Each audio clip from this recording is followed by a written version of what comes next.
Pinupuri ka namin, O Diyos, Ama, Anak, at Espiritu Santo. Salamat, Ama, na ibinigay mo sa amin si Jesus na iyong anak, na namatay para sa aming kasalanan, iyong muling binuhay, iniakyat at iniluklok sa iyong kanan sa langit. Salamat na ibinigay mo sa amin ang iyong banal na Espiritu, at sa pamamagitan niya ay ibinuhos mo ang iyong pag-ibig sa aming puso. Salamat na ang Ebanghelyo ay salita mo.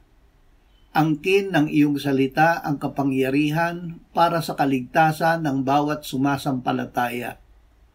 Ang salita mo ang gumagawa sa amin dahil nang ito ay aming tanggapin at panaligan, ikaw at ang iyong kapangyarihan ang aming tinanggap.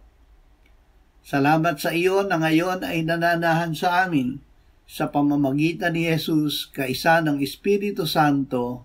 Amen.